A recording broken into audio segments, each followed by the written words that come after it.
paz seja com todos, amém? Pega a palavra de Deus, primeiro livro dos Reis, capítulo 19, versículo 1. Há um anúncio de uma chuva abundante, e Elias agora gera uma grande expectativa, porque ele acredita que aquele povo que dobrou os joelhos, colocou o rosto no pó e disse só o Senhor é Deus, ele acredita que esse povo agora está com o coração convertido. Quem é que não acreditaria, né? Depois de ver fogo vindo de Deus, depois de uma pequena nuvem do tamanho da mão do homem virar uma chuva abundante, são muitos sinais, e até o Senhor Jesus disse que os sinais seguem os que creem. Então aquele povo está vendo operações milagrosas, maravilhas acontecendo, mas quando Jezabel, que é rainha, que havia corrompido o reino, ela fica sabendo, olha o que acontece a partir do capítulo 19, verso 1. E Acabe fez saber a Jezabel tudo quanto Elias havia feito, e como totalmente matara todos os profetas à espada. Então Jezabel mandou um mensageiro a Elias a dizer-lhe: assim me façam os deuses outro tanto, se de certo amanhã, a estas horas, não puser a tua vida como a de um deles. O que vendo ele, se levantou para escapar com vida, e se foi e veio a Berseba, que é de Judá, e deixou ali o seu moço. Amém? Elias faz uma análise rápida, e ele percebe: a minha vida está em perigo. Ele não vai reagir, ele não vai pedir ajuda, ele não vai lançar em rosto, mas olha o que aconteceu, eu sou homem de Deus. Ele simplesmente fala: eu vou fugir. Era um instinto de sobrevivência. Até a pastora estava pregando ontem, que quando Daniel foi lançado na cova, fizeram questão de colocar uma pedra, porque quem é que não fugiria, né? Quem é que não tentaria correr para salvar a própria vida? O Elias está tentando escapar com vida, igreja, e Elias também está um tanto quanto cansado de tentar pregar e não ver resultado. Cá entre nós temos que orar, mas quando oramos e não estamos vendo resultado, isso não gera em nós uma frustração? E para piorar, Jezabel é como um espírito que toma de medo aquele homem, que causa confusão a alma dele, e ele agora foge, deixando tudo para trás. Ele não quer saber mais de nada, mesmo sendo servo de Deus como somos. Existem esses conflitos da alma, mas o Espírito Santo cuida de nós, para que a nossa jornada continue. Amém? Você acredita que isso aconteceu mesmo como servo de Deus? Você crê que essas coisas acontecem conosco até os dias de hoje? Nós queremos só viver as bênçãos, mas ele está vivendo um conflito, uma aflição, e nós sabemos que essas aflições, elas se repetem. Elias agora entra numa confusão espiritual tão grande, sabe? Uma perturbação de alma tão envolvente e poderosa. E quando eu digo poderosa, porque as coisas ruins também têm o seu poder. É verdade ou não é? Aquele sentimento ruim toma ele, e tem gente que fala: quem é de Deus não fica assim. É verdade que quem é de Deus tem as suas saídas, tem a sua força, mas quem é de Deus também passa aflição. Nós estamos falando de um homem, igreja, temos que recapitular isso, que estendeu a mão e falou: não vai chover. E não ficou fazendo uma oração longa, não fez um propósito de 70 dias jejuando e orando, não. A fé dele era tão convicta que ele falou: não vai chover e nem ter orvalho. Saiu, deu as costas e não choveu 3 anos e meio. Quando ele volta cheio de fé, dizendo: o verdadeiro Deus vai responder por fogo.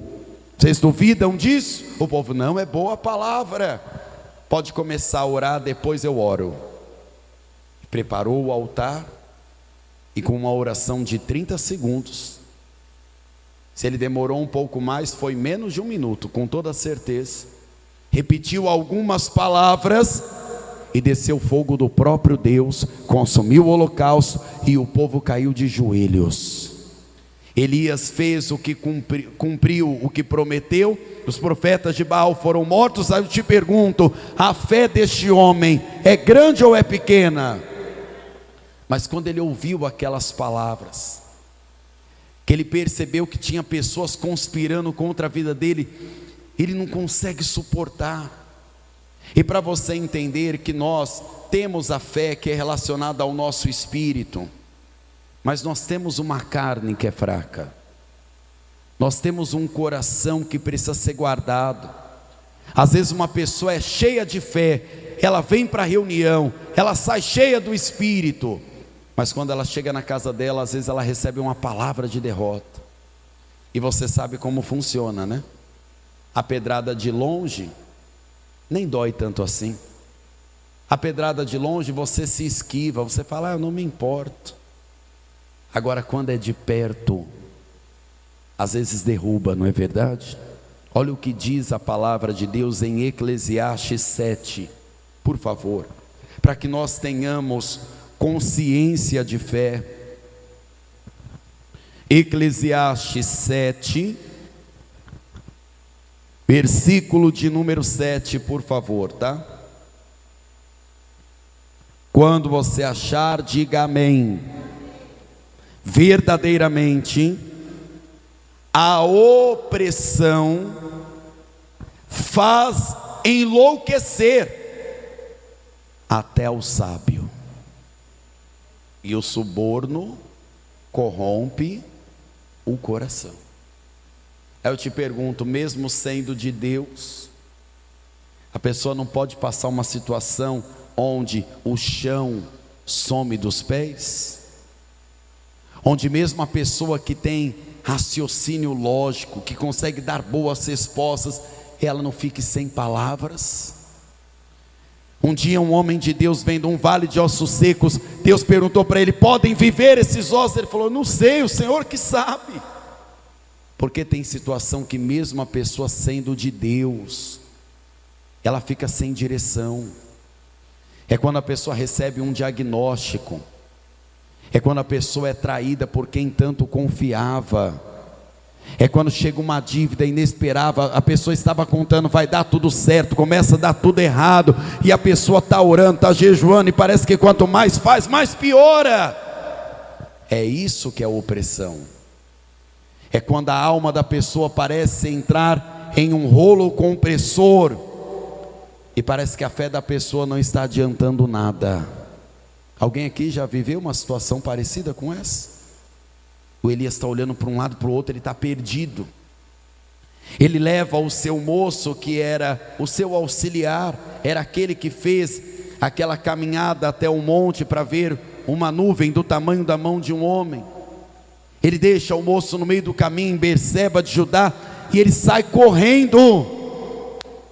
E quando ele para debaixo de uma árvore, a alma dele solta toda essa agonia. Olha o que está escrito no primeiro livro dos Reis, capítulo 19, verso 4.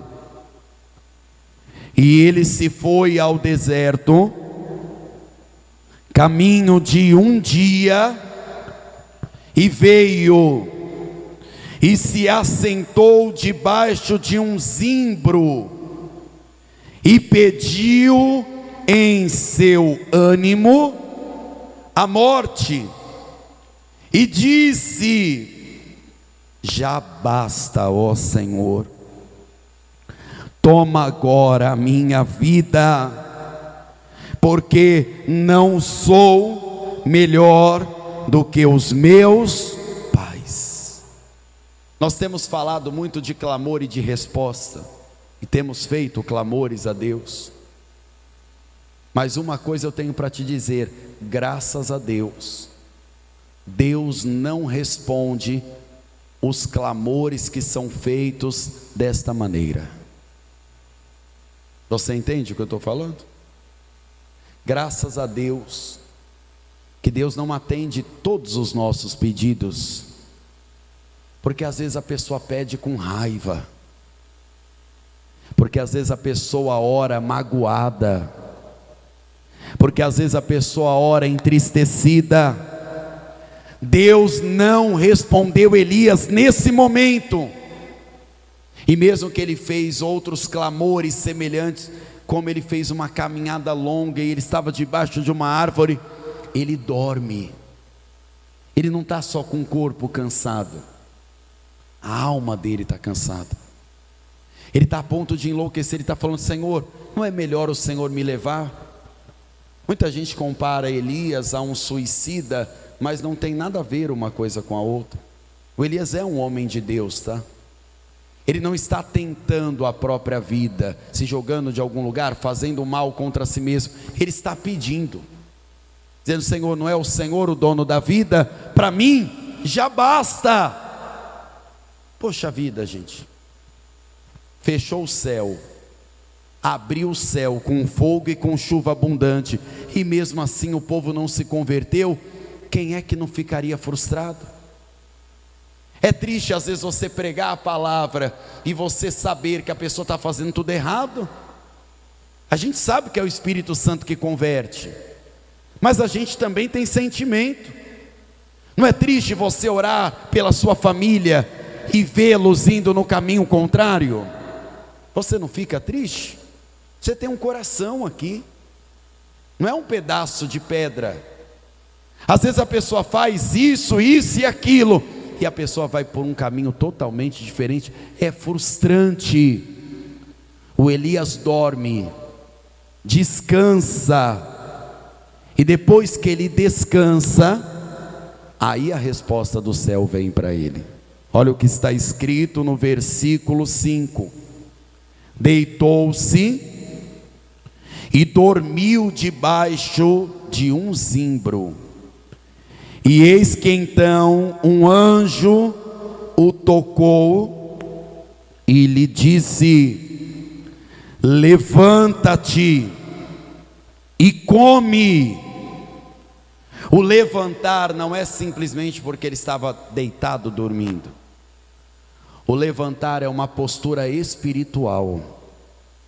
O espírito de Elias estava caído num abismo, num poço quase que sem fundo, e se Deus não levanta ele, um abismo puxa outro abismo. Eu estava explicando para a igreja mais cedo, que muitas coisas que nós fazemos na reunião, o Espírito Santo foi dando ao pastor João Ribe, com bases bíblicas, para formar uma liturgia de culto bíblico. Deus encontra Ezequiel, e diz para ele: se põe de pé, então eu falarei contigo.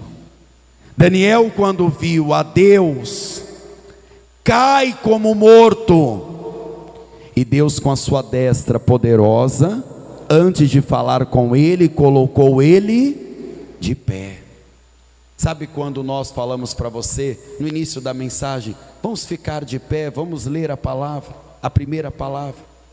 Não é só por uma reverência, é também pelo temor, mas depois você se assenta, não é verdade? Mas a primeira leitura nós fazemos em pé, mas é porque Deus está falando conosco, e nós estamos mostrando que não vamos ficar caídos. Mesmo que você caiu, Deus não vai deixar você caído. Mesmo que você se entristeceu, Deus não vai deixar você entristecido.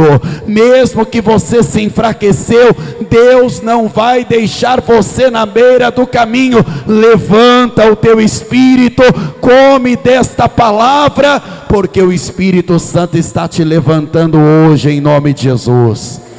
Elias, você até pode descansar. Você que está aplaudindo ao Senhor, até pode estar cansado. Deus vai te dar descanso, mas vai te levantar. Porque às vezes a pessoa acha que só ter descanso é o que ela precisa. Não, você descansa, e depois que você descansa, você levanta. Quando Elias olha para a cabeceira, tem pão e água. No meio de um deserto, pão na brasa, a Bíblia é bem específica, ou seja, estava quente, um pão fresco, vivo, e uma água numa botija, fresca também, para ele se alimentar.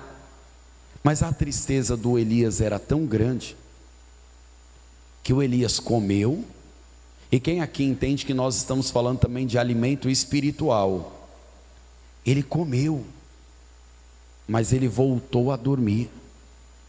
Sabe que às vezes a luta é tão grande, que não é que você seja incrédulo quanto à palavra, mas a pessoa não consegue, porque comeu uma palavra, se é que você me entende, ela não consegue imediatamente se levantar, porque o problema dela ainda está lá.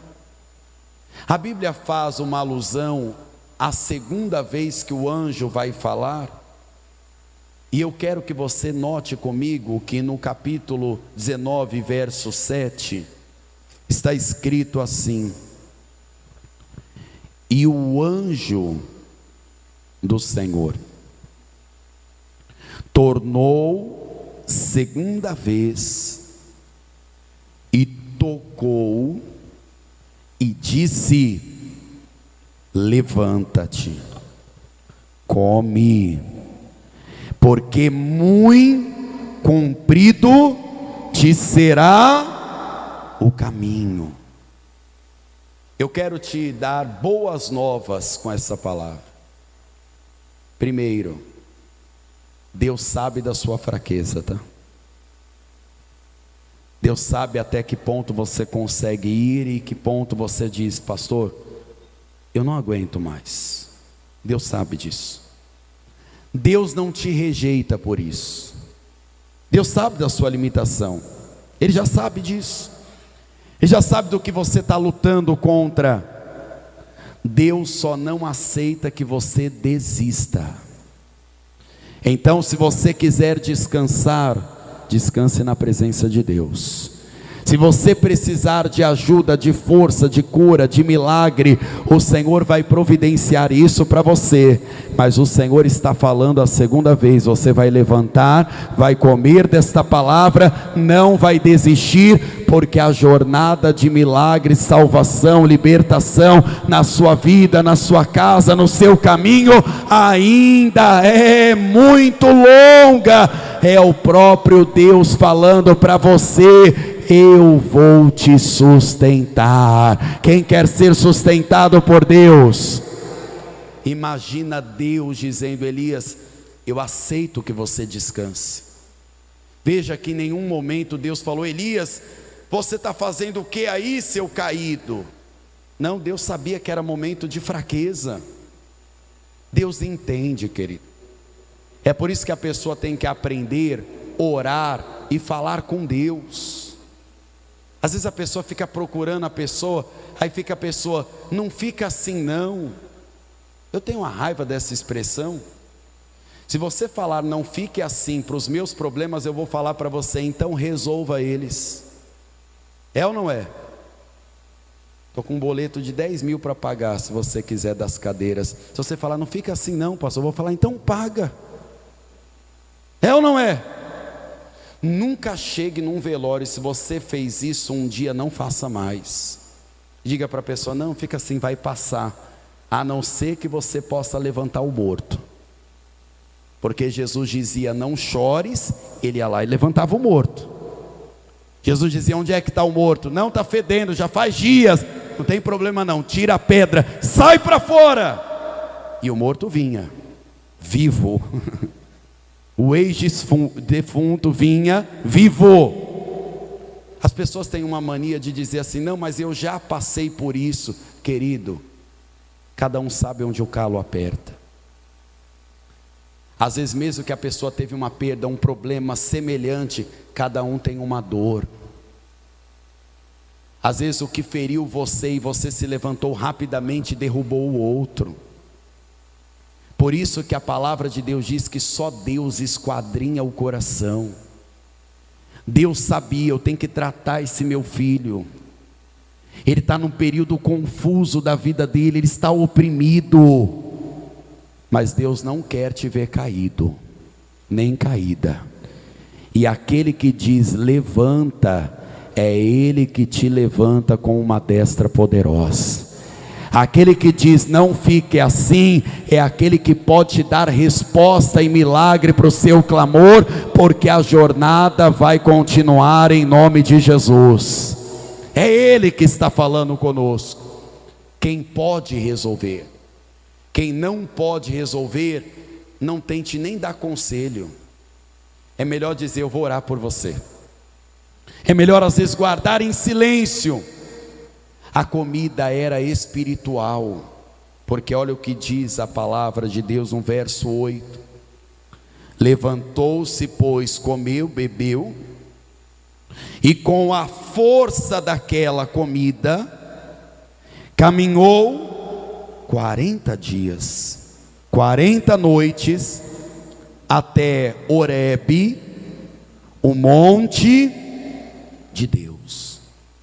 Você já percebeu que quando tomamos a ceia, igual fizemos semana passada, a gente costuma dizer assim: olha, graças a Deus, mais um mês com aliança renovada.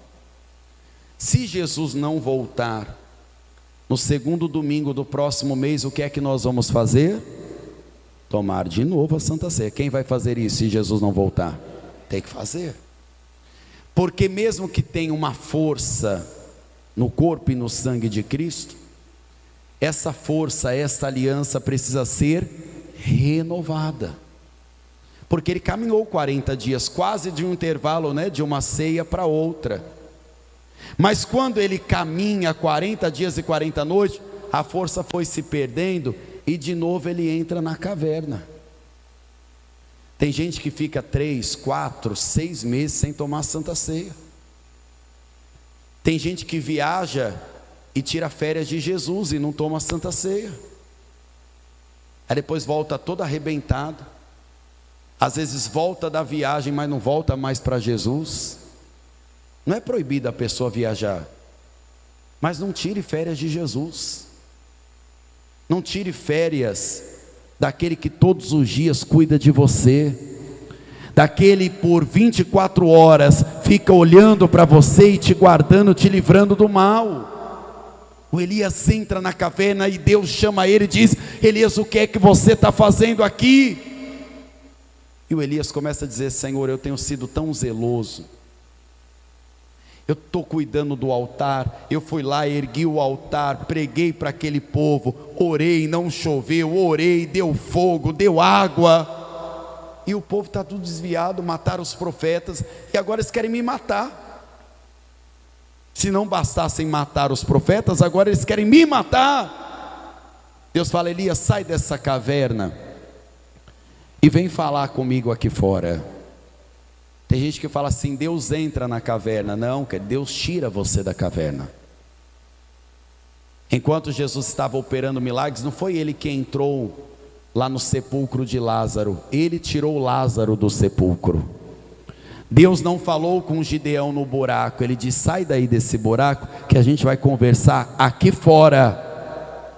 E se Deus manda você sair da caverna, é porque Ele já te deu força para isso.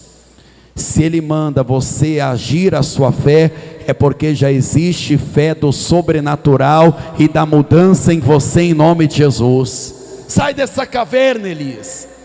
Quando Elias está saindo, começa a bater um vento violento, como se fosse um tufão.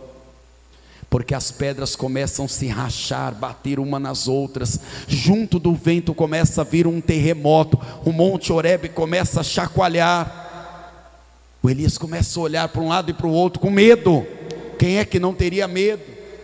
E daqui a pouco vem fogo junto, e diz a palavra, que Deus não estava no vento, que Deus não estava no terremoto, e que neste fogo Deus não estava. Naquele do altar era fogo de Deus, fogo do Senhor, neste Deus não estava. Quando tudo isso passou, representando todas as emoções dele, às vezes você está num furacão do seu coração, às vezes você está num vendaval da sua própria mente.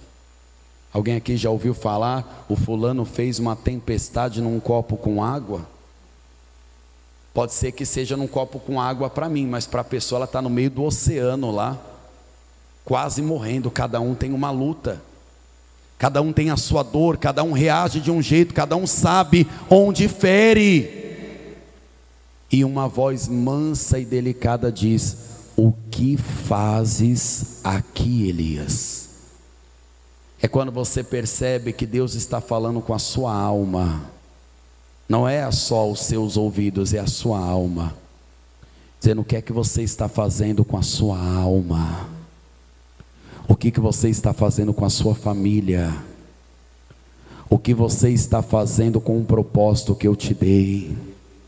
O que você está fazendo deixando de orar, distante da Bíblia, distante do altar? Você está se esfriando, você está se afundando. O que fazes aí, Elias?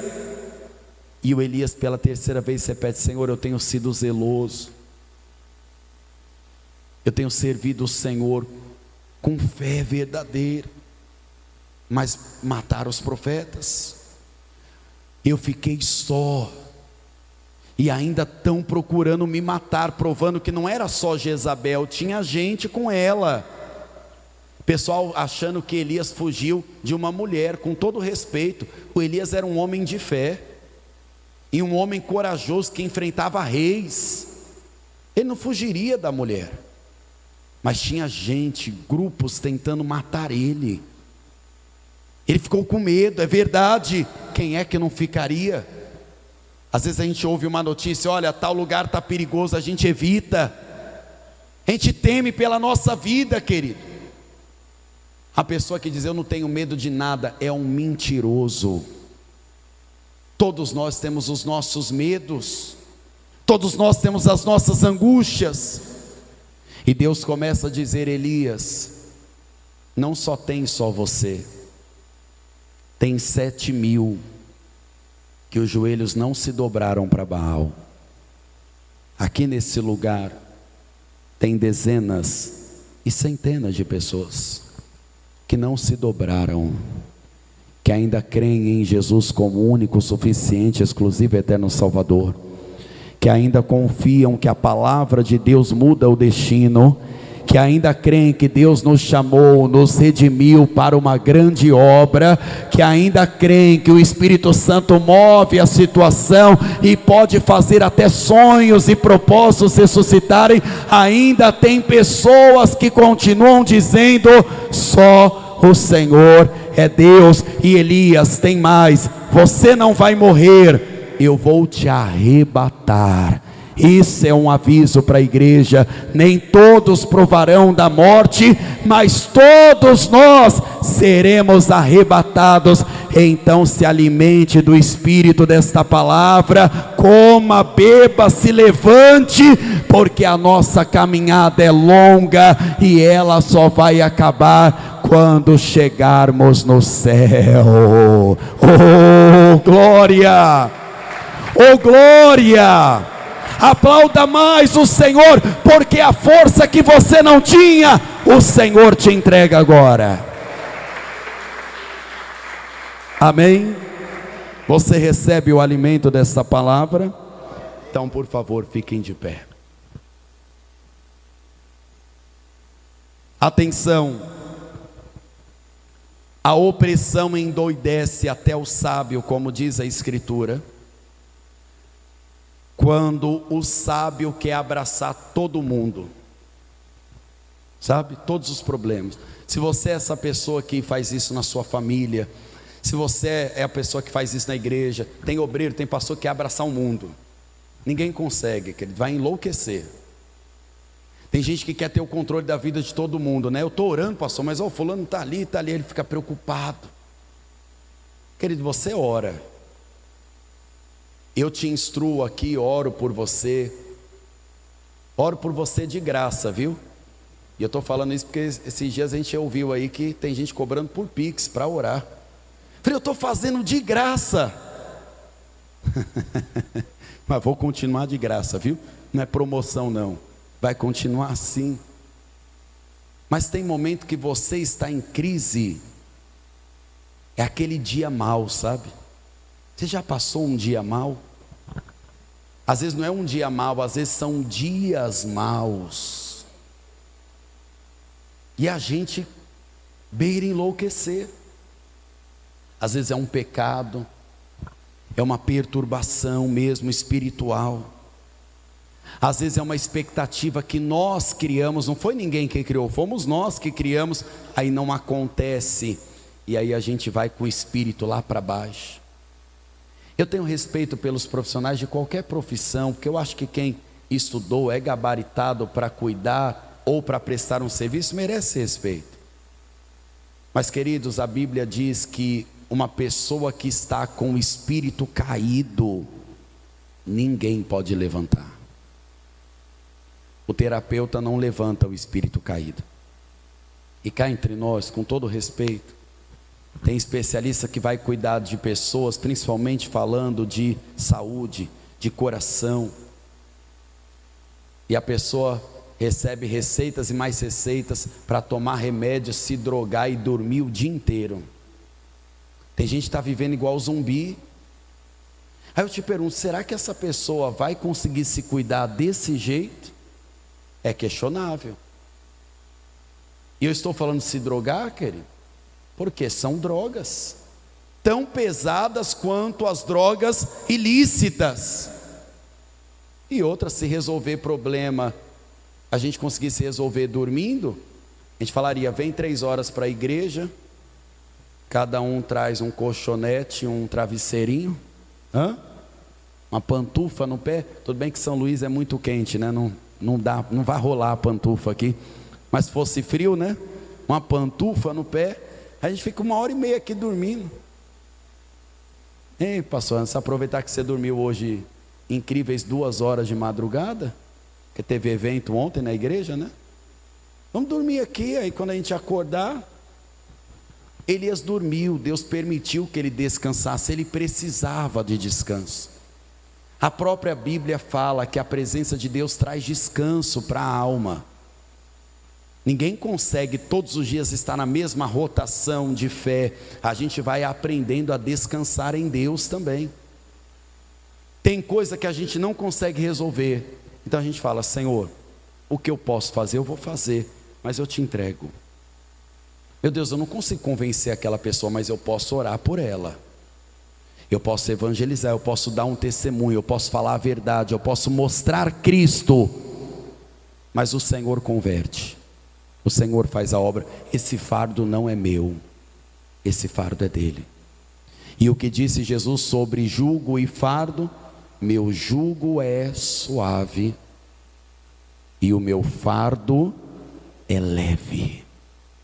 Troca de fardo, entrega a vida para Jesus, se reconcilie com Jesus. E mesmo você que é de Deus, e talvez você já até pensou, se Deus me levar, eu não vou te condenar não. Às vezes a pessoa diz assim, mas se Deus me levar, melhor. Eu ouvi isso de um adorador de Deus, e inclusive ele já até partiu. Ele falava assim, em uma das suas canções que ele ministrava, às vezes a pessoa quer que Jesus volta, mas não é que ela quer se salvar, ela quer se safar. Quem entende a diferença? Eu nunca vi uma pessoa que acabou de prosperar uma grande empresa dizendo: volta agora, Jesus. Nunca vi. Nunca vi. Nunca vi alguém que está realizando um sonho, que a pessoa fala: pastor, semana que vem eu vou fazer a maior viagem da minha vida, mas eu quero que Jesus volte antes. Nunca vi. Nunca vi alguém que está construindo uma família, no altar de um casamento, dizendo: tomara que Jesus volte antes do sim. Nunca vi. Nunca vi. Nunca vi. Sabe por quê? Quem está vivendo momentos felizes até pode estar salvo, tá? Não estou dizendo que a pessoa está errada, mas ela não quer nem saber de morte. Agora quem está fracassando, quem não está conseguindo lidar com os problemas, fala: Senhor, pode levar a minha vida.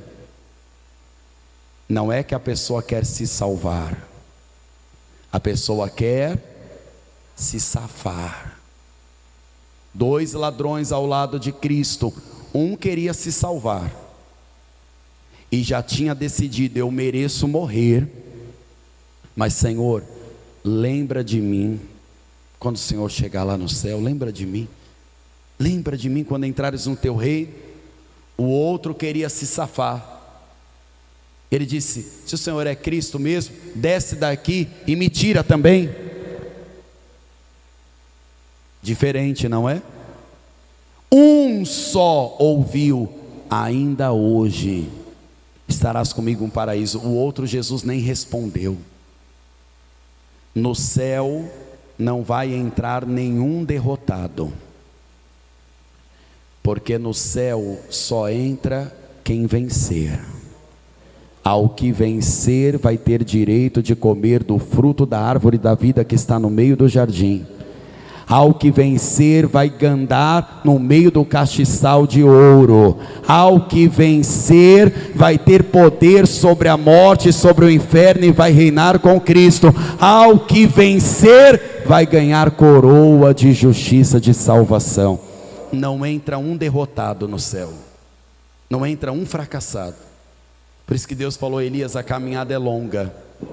Eu quero que você ainda unja 2 reis e que você unja um profeta para ficar no seu lugar. Depois eu vou te arrebatar. Você vai ter que vencer, Elias. Você não vai perder a batalha para o deserto, para o seu problema, para a dívida, para a doença, para as enganações desse mundo. Você vai vencer. O céu é um lugar de tão vitoriosos, de grande quantidade de vitoriosos, que João, que estava no céu, ele começou a ver um povo vindo, milhares, degolados. Imagine que cena horrível, né? De se ver. Mas eles estavam cheios de alegria, com a roupa branca, mas cheia de sangue. E o João falou: quem são estes? Estão vindo com marcas, ensanguentados. Aí o anjo respondeu: esses daí são os que venceram, mas venceram pelo sangue de Jesus. Abriram mão da própria vida, mas para ter uma vida com o Senhor Jesus. Esses se salvaram de verdade e venceram. Eu quero dar um alerta para toda a igreja. Acontece atualmente, se você estava desinformado, desinformada, isso você deve se informar. Hoje a Nigéria sofre uma das maiores perseguições que aquele país já viveu. O país é dividido entre muçulmanos, católicos e hoje evangélicos. Uma das maiores igrejas evangélicas é na Nigéria. Não sei se você já estava na Paz e Vida. Alguém aqui lembra quando o pastor João foi em Ninquanta pregar? Milhares de almas se salvaram com uma pregação, porque é um povo sedento. Hoje são mais de 7.000 mortos, porque dentro das igrejas tem entrado extremistas, fuzilados, até feito violência com mulheres na frente dos filhos, degolado pais, coisas terríveis. E o povo lá não está se dobrando. Se você um dia estiver vindo para a igreja e estiver reclamando do sol que está fazendo sua cabeça suar, lembre dos irmãos da Nigéria. Se um dia você reclamar porque está tendo que dar uma certa caminhada para vir à igreja, ou teve que contar um dinheirinho para tomar um aplicativo, ou para colocar um combustível no seu veículo, e você for reclamar, lembre dos irmãos da Nigéria. E eu não estou falando de uma época antiga não, tá? Estou falando de hoje. É só você pesquisar com o seu celular, com o seu computador, você vai ver. Pode ser que esse número que eu estou falando já até foi ultrapassado, porque isso tem acontecido todos os dias. Estão fazendo enterros em valas, porque os corpos são muitos, de pessoas que têm servido a Deus com a própria vida. Graças a Deus, estamos confortáveis e seguros. Verdade ou não é? Graças a Deus. Graças a Deus. Não somos melhores do que eles, mas Deus achou por bem nos dar graça. Graças a Deus. Não temos medo de nada, temos até uma certa liberdade, podemos entrar em muitos lugares, até de autoridade, somos bem vistos. Mas nós temos que lembrar que o céu é para quem vencer. Então eu e você precisamos vencer. Qual é a vitória que vence o mundo? A fé em Jesus Cristo. E se você está se sentindo sobrecarregado, é só você lançar esse fardo para Jesus agora. Amém? Feche os teus olhos, por favor. Se você está ouvindo esta palavra e ainda não entregou a sua vida para Jesus, entrega hoje. Entregue agora a sua vida para Jesus e confesse Jesus como seu único, suficiente, exclusivo e eterno Salvador. Pastor, estou ouvindo a palavra, conheço a palavra e eu me afastei. Então é o momento que você tem que se reconciliar. Pastor, eu me afastei. Pastor, eu preciso me entregar para Jesus. O que eu faço? Do seu lugar, dá um sinal com sua mão direita, porque o Senhor Jesus te vê.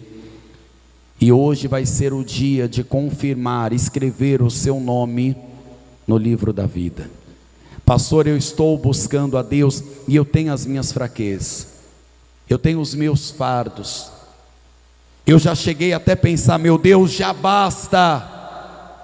Mas hoje com esta palavra eu percebi que a caminhada ainda é longa.